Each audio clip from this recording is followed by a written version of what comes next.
Hey everyone, how's it going?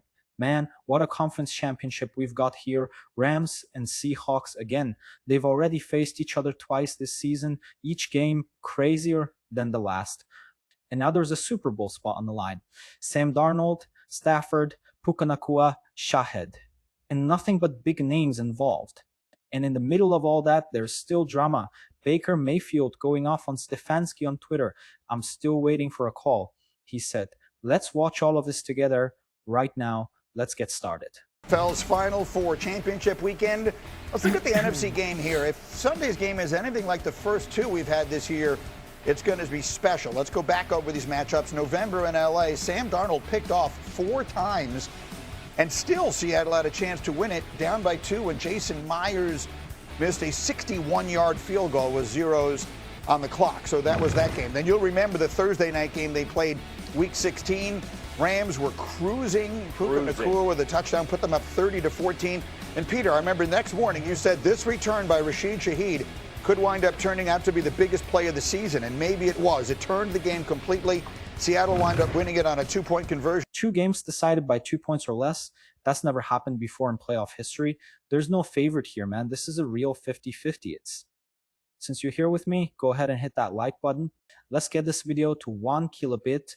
In overtime, and so now they meet again on Sunday, with the loser going home and the winner headed to the Super Bowl in what will be the first playoff game in NFL history between teams that had 2 games decided by 2 points or fewer during the regular season. So it doesn't get any more equal than this. And I'm just thinking back in your guys' career, Jeff, you in particular, did you ever play a team a third time? Did you have a third matchup with a playoff game against a divisional opponent? Yeah, I don't remember. I don't remember having that. I remember we played the Titans, but it was never for the playoffs. So okay, that's what I mean. Yeah. We didn't. So a third. I mean, what is that now? You've played each other. The games are dead even. Oh, what's the third game? It's brutal. It's execution. I mean, that's the bottom line. Like there are no. You think about schemes, and you heard Eli talking about just a minute ago about you're going to scheme up shots and you do those things, and that's all very true. But it's all about execution because you're not going to fool that team. They know all of your tendencies. They know your weaknesses and strengths per player, right? Because you think you're having these individual matchups along the offensive line, defensive line, tight ends, receivers, DBs. Like we all know each other, what we're good at, what we're not good at. So the execution portion of it becomes the key to wins and losses. Especially, too, because those were close games. Exactly. And they know what you're thinking. You've already expressed to them where you think your advantages are, where you think that you can hurt them, so they are prepared for all that. You really, like to Jeff's point, this is going to be about execution and minimizing mistakes. And we talk about how poorly Sam Darnold played in that first game. We don't go into how bad Matt Stafford was in that game, too. That Seahawks defense is going to give them fits. They figured them out a little bit in the second game, but we'll see how they address it. Seahawks defense has been elite all season. No team in football gave up more yards in a game than the Seahawks did to the Rams that Thursday night game. Right. They had 580 yards of offense. So, did you catch this? The Rams had 580 yards and still lost the game. That's insane. Like how, and they were 3 in turnovers too. This just shows how wild this rivalry is. Have you ever seen a game like that? Tell me the craziest one you remember.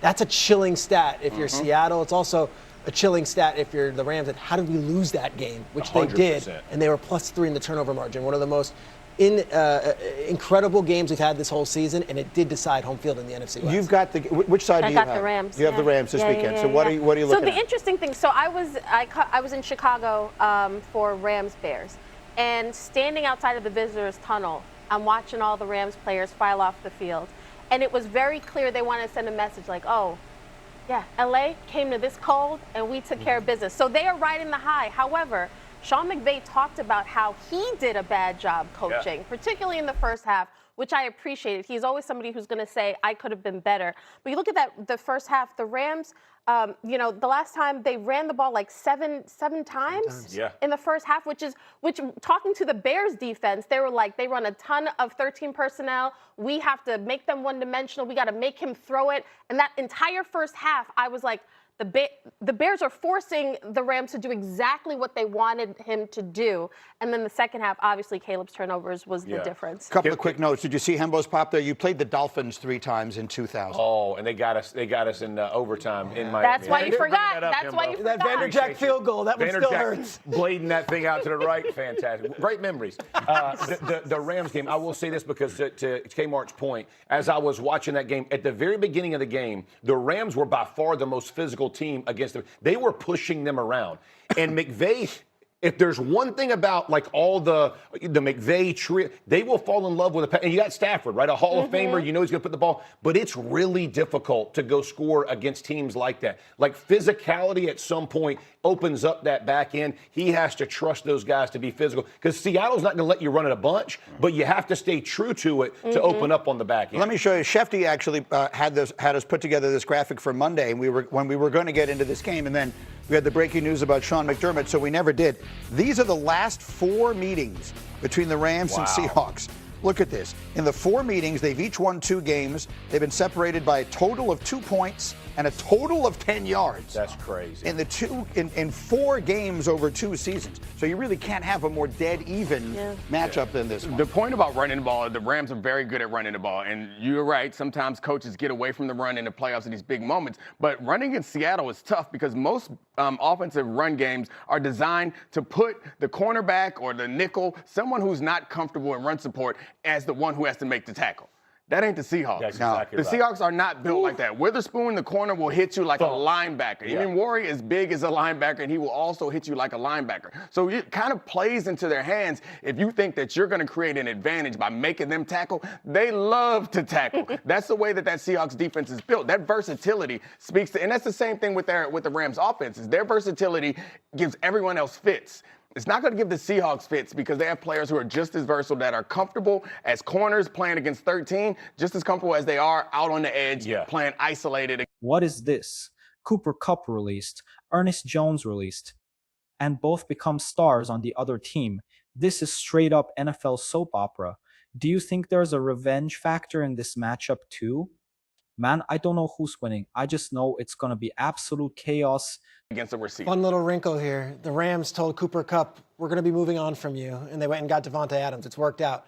Cooper Kupp now plays the Rams to go to a Super Bowl. Ernest Jones was a star on that Super Bowl team. The Rams told him, we're going to be moving on from you. Ernest Jones was a star on Seattle's defense. Yeah. There's a lot of interconnections here. What I love about Kupp, too, they use him he does a great job blocking. He's like Nakua over for the Seahawks. He does a great job of opening up. And without Charbonnet, because of the injury, Kenneth Walker, they can get explosive plays out of the run game. Kupp, not only from the receiver perspective, but the do-it-all. He's a teammate you want, man. And that's both of these teams. Like, if you look at team guys, selfless guys. It's a bunch of selfless dudes going to play. It's the best. It's a matchup we all wanted. Let's be real. This is a fun matchup to watch. I think people, if you were to have asked, the majority would have said these were the 2 best teams. Absolutely. And not necessarily mean they're always going to get there. The 2 best teams don't always. In this case, maybe they did.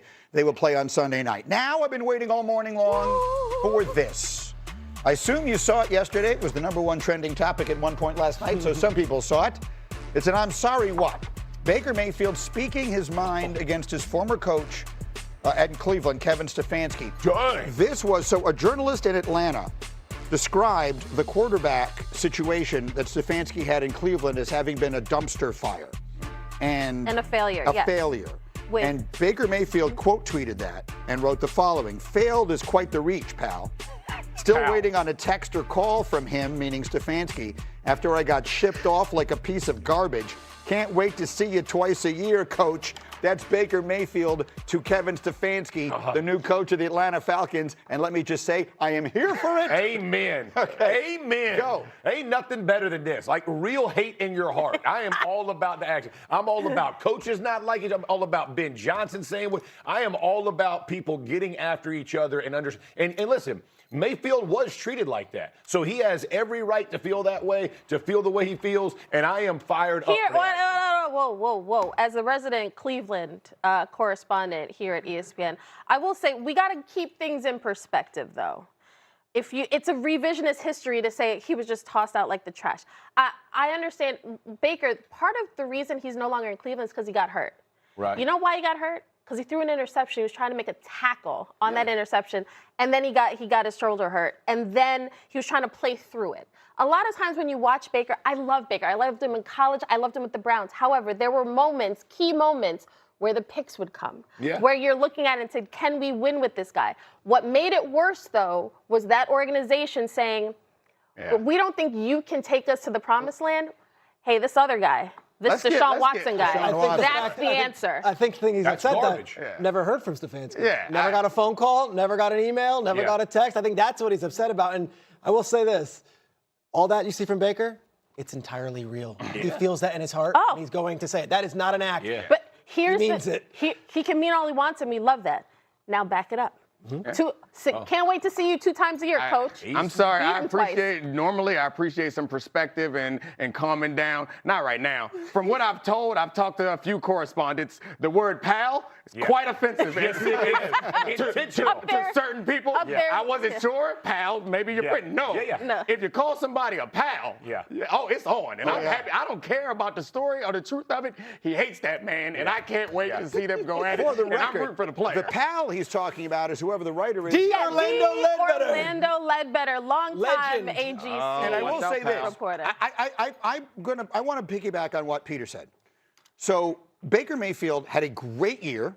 That 1 year with Stefanski, they went to the playoffs. They won a playoff game. I believe it remains the only playoff win they had 48 years. in this millennium, right? And all the rest of that. Then the next year he comes back. He gets hurt, to your Early point. in the season, if he had just shut it down, then maybe everything would have been different. But no, he did exactly what a tough football player does. He tries to play through it. He has a bad year. The owner falls in love with the idea of Deshaun Watson. And I understand why he feels like he was thrown out like trash. I'm 100% on. And so I guess the idea that the quarterback situation in Cleveland was a dumpster fire, I don't think is an accurate representation. Baker Mayfield was playing pretty well there. They win a playoff game against their arch-rival If Hollywood Higgins Steelers. doesn't fumble the ball out of the end zone, they almost beat Mahomes in Kansas City. Right. So, I mean, I think he has a right to be upset with having with his time in Cleveland being represented the way it was. And then obviously, I mean, I don't know what the etiquette is, but you would think that Stefanski would have called him or something. I mean, come on, bro.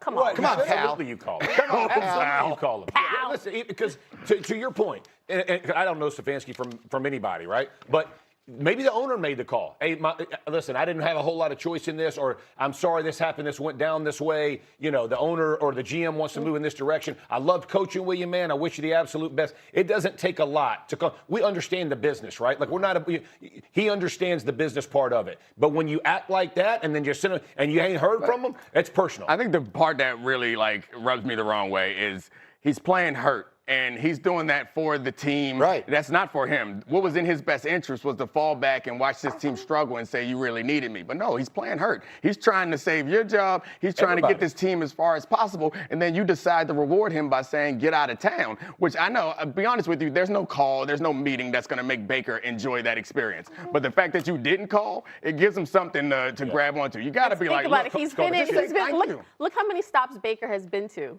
between the Rams and Charlotte and Tampa, and he's still Texas Tech, and there's a lot of different places. Just say thanks. I know your shoulder was hurt. You took some shots. Appreciate it. And you kept fighting, and it sucked. And I know your career hasn't worked out here. I hope it works out well somewhere else. I know it will, and appreciate your effort. By the way, pal, very much a pejorative. Okay. Pal, chief. All right, chief. Boss. I got exactly. Those all right, buddy. Yeah, those. Yes, I'll write it down. I'll tell you. I'm right. That's the one thing I'm hip on. All right, coming up. Man, this game has everything it takes to be one of the biggest of the season. Rams and Seahawks know each other way too well, already played 2 nail-biters, and now everything is on the line.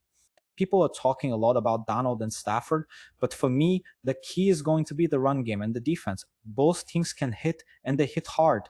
And as if that wasn't enough, the video ends with Baker Mayfield going nuclear on Stefanski on X. I'm still waiting for your call. Buddy, that one hurt. But what do you think? Does he have a point? Or is he just playing the victim? Honestly, I'm 100% on Baker's side here. He played hurt, gave everything to the team, and then got tossed aside without even a thank you.